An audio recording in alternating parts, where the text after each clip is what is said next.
കണ്ടോ, ഗരം മസാല നന്നായിട്ട് നല്ല ഫൈനായിട്ട് പൊടിച്ചെടുത്തിട്ടുണ്ട്. ഓക്കെ, അപ്പോൾ എല്ലാവരും ഇതുപോലെ ചെയ്യണം കേട്ടോ.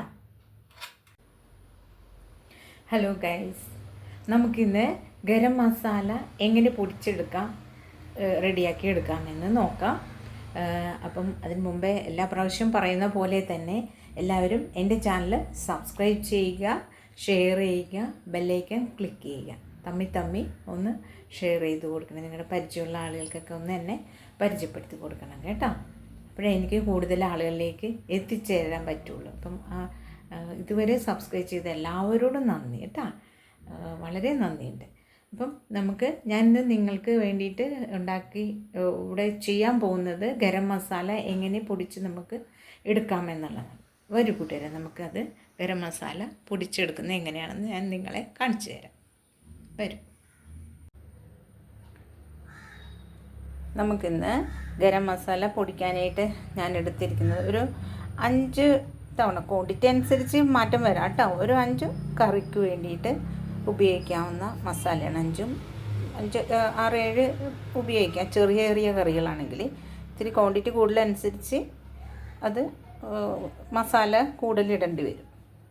ഒരു ഇന്നിപ്പോൾ ഞാൻ എടുത്തിരിക്കുന്ന മസാലക്കൂട്ടിൻ്റെ അളവാണ് 3 വലിയ സ്പൂണിന് കേട്ടോ. 3 സ്പൂണിന് പെരുംജീരകം എടുത്തിട്ടുണ്ട്, കുരുമുളക്, ചെറുജീരകം, ഉലുവ, കസ്കസ്, കറുവാപ്പട്ട, തക്കോലം, ഏലക്ക, കറിയാമ്പ്, ജാതിക്ക, ജാതിപത്രി, ഇത്രയും ഞാൻ എടുത്തിട്ടുണ്ട്.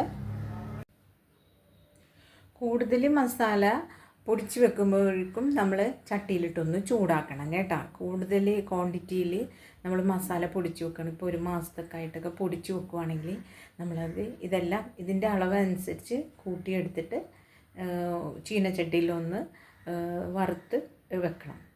പച്ചപ്പൊന്ന് മാറിക്കഴിഞ്ഞിട്ടുണ്ടെങ്കിൽ ഒന്ന് വാടി അതിൻ്റെ ഒരു മൊരിച്ചിൽ വന്നു കഴിഞ്ഞാൽ പിന്നെ അത് കേടാവില്ല.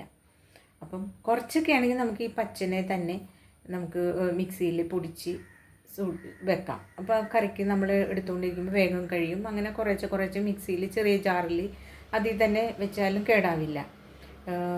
കൂടുതൽ ക്വാണ്ടിറ്റിയിൽ നമ്മൾ ചെയ്യുമ്പോൾ ഒന്ന് ചൂട് കയറ്റി ഇട്ട് വേണം മിക്സിയിൽ പൊടിച്ചെടുക്കാൻ കേട്ടോ. അപ്പോൾ അത് എത്ര നാൾ വേണമെങ്കിലും കേടാവാതെ പൊക്കുകയില്ല, കുറേ കാലം ഇരുന്നോളൂ കേട്ടോ. അപ്പം ഇപ്പം ഞാൻ എടുത്തിരിക്കുന്ന മസാലയുടെ ചേരുവകളെല്ലാം കൂടി ചേർത്ത് നമുക്ക് മിക്സിയിൽ പൊടിച്ചെടുക്കാം. നമ്മൾ പൊടിച്ചെടുക്കുമ്പോൾ ഈ ഏലക്കയുടെ തൊണ്ട് പൊളിച്ച് കളയണം. പിന്നെ ഈ കറുവാപ്പട്ട ഉണ്ടല്ലോ, ഈ കറുവാപ്പട്ടയൊക്കെ നല്ല കട്ടിയുള്ളതാണ്. അപ്പം ഇത് നമ്മൾ മിക്സിയിൽ പൊടിക്കുമ്പോൾ അത് ഇച്ചിരി ബുദ്ധിമുട്ടാണ്. അപ്പോൾ അതിനൊന്ന് നമ്മൾ ചെറിയ ഇടികല്ലുണ്ടല്ലോ അതിലൊന്ന് ഇടിച്ചൊന്ന് ചതച്ച് ഇതിൻ്റെ ആ ബലം ഒന്ന് കുറച്ചെടുക്കണം കേട്ടോ. ബാക്കിയൊക്കെ നന്നായിട്ട് പൊടിഞ്ഞോളും. നമ്മൾ വറുത്ത് പൊടിക്കുമ്പോൾ ഇതൊക്കെ നല്ല ഫൈനായിട്ട് പൊടിഞ്ഞ് കിട്ടും കേട്ടോ. അല്ലാന്നുണ്ടെങ്കിൽ ഇച്ചിരി തരി ഉണ്ടാവും പച്ചനെ ചെയ്യുമ്പോൾ, എന്നാലും നന്നായിട്ട് പൊടിഞ്ഞ് കിട്ടും. ഇതിൻ്റെ തൊണ്ട് കളയണം. പിന്നെ ഇതൊന്ന് ചതച്ചും കൂടി ഇടണം. ഇത് ഞാനൊന്ന് ഇടിച്ചു കൊടുത്തിട്ടുണ്ട്. ഇതൊക്കെ വേഗം പൊടിഞ്ഞോളും കേട്ടോ. ഇതുപോലെ ഈ കറുവപ്പട്ട അത് ഒന്ന് ഇച്ചിരി ബലമുണ്ടാവും, കട്ടിയുള്ളതാണിത്. നല്ല കഴമ്പുള്ള പത്രിയാണ്. അപ്പം ജാതിപത്രിയല്ല, കറുവപ്പട്ട. അപ്പം അതൊന്ന് ചതച്ചു കൊടുക്കണം. മിക്സിയിൽ അല്ലെങ്കിൽ ആ ബ്ലേഡിനൊരു കുറച്ച് ബുദ്ധിമുട്ടാവും. ബാക്കിയൊക്കെ പൊടിഞ്ഞോളും. ഇതല്ലെങ്കിൽ കടകടാന്നിങ്ങനെ അടിക്കും. ഇതുപോലെ ഒന്ന് ചതച്ച് ചേർക്കുക.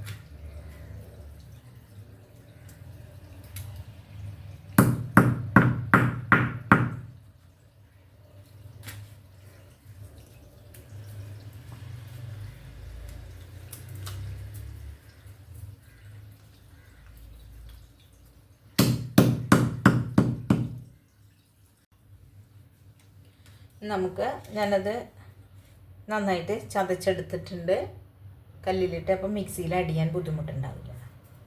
ഇനി നമുക്ക് ഏലക്ക തൊലി പൊളിച്ചെടുക്കാം.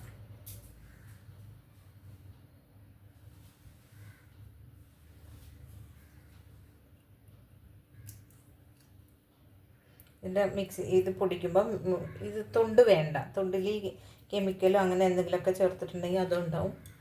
അപ്പോൾ അതുകൊണ്ട് ഇതിൻ്റെ പത്തിരി മാത്രം മതി. അതിൻ്റെ തൊണ്ടിന് ഒരു ടേസ്റ്റോ അങ്ങനെയുള്ള ഒന്നും ഒരു ഗുണവും ഇല്ലാത്തതാണ്. പത്തിരി മാത്രം.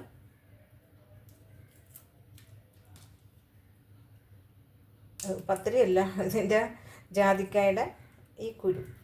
അയ്യോ, ജാതിക്കയല്ല, ഞാനെന്താ പറയണത്, ഏലക്കയുടെ ഉള്ളിലെ കുരു കേട്ടോ.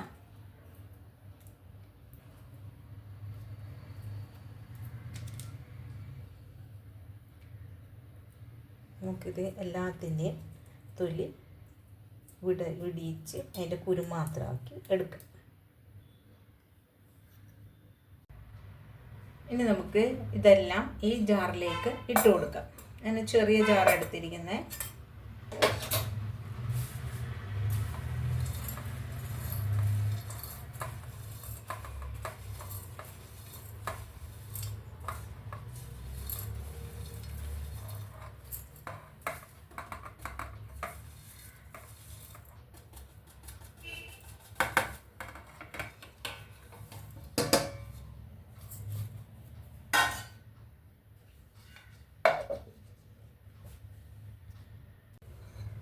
നമുക്കിത് മിക്സിയിൽ പൊടിച്ചെടുക്കാം.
കണ്ടോ, ഇപ്പോൾ തന്നെ നന്നായിട്ട് പൊടിഞ്ഞ് കിട്ടിയിട്ടുണ്ട്.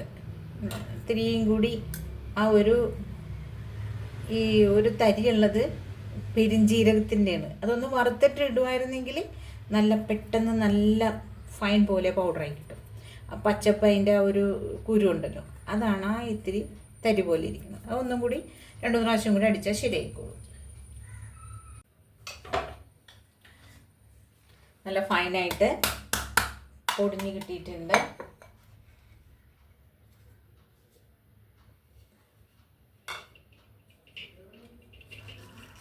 കണ്ടോ,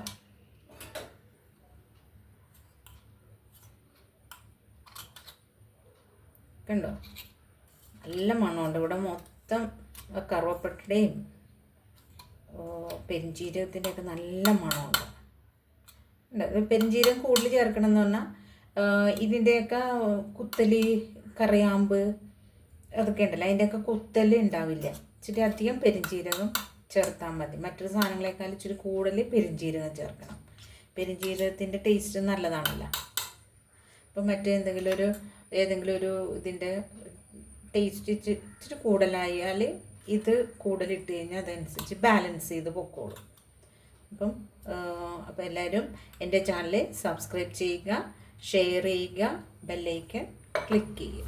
ഓക്കെ, എല്ലാവരും എൻ്റെ ചാനൽ സബ്സ്ക്രൈബ് ചെയ്യണം, ഷെയർ ചെയ്യണം, ബെല്ലൈക്കൺ ക്ലിക്ക് ചെയ്യണം കേട്ടോ. പിന്നെ എല്ലാവരും സപ്പോർട്ട് ചെയ്യണം. ഓക്കെ, എൻ്റെ ചാനൽ സൂപ്പർ സിമി എന്നാണ്. കണ്ട് ഇഷ്ടപ്പെടുന്ന ആളുകൾ സബ്സ്ക്രൈബ് ചെയ്യുക. Thank you.